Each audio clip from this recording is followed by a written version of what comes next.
umožňují vůbec vzhled. Tak, úplně, že už jsem naladilo do takové polohy, jako potřebuje. Pilot ke vzletu toho vrtulníku. Tak, a už je to nádherný. Tak vidíte, takhle to má vypadat, když se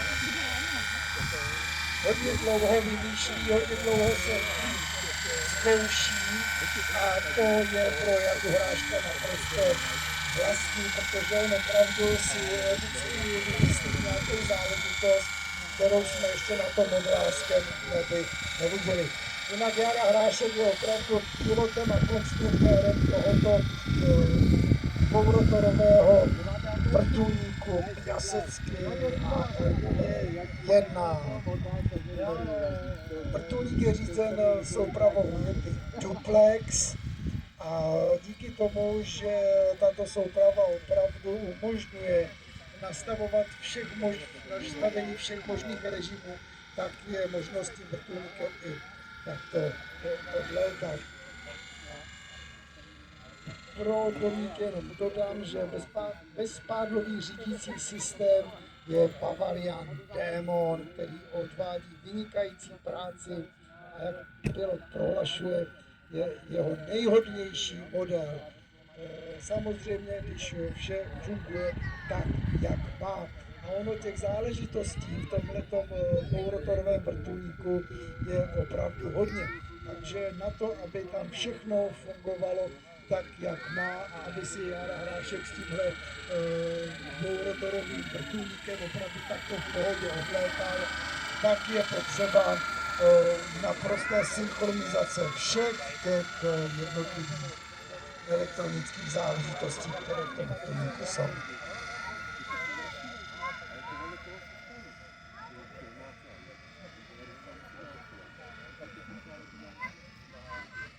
Záležitost, kterou ve vzduchu u nás v České republice prakticky neuvidíte.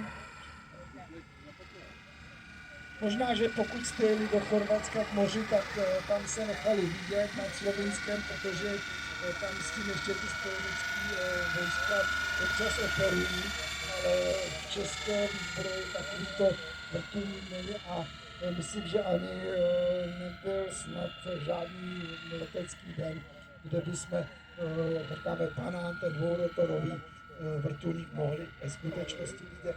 Takže zase přijďte na modelářskou show a uvidíte to, co jste nikde jinde neviděli. Tady vidíte pilota Jaroslava Hráška, který je taky konstruktérem a pilotem tohoto velice zajímavého modelu dvourotorového vrtulníku. A vidíte, že to opravdu létá v pohodě. Váha je 16 kg. Trup je 1,8 metrů dlouhý. A přes všecko je ta délka modelu 3 metry. Takže zdárné přistání potleskem poděkujeme Járovi Hráškovi za předvedení tohoto unikátu.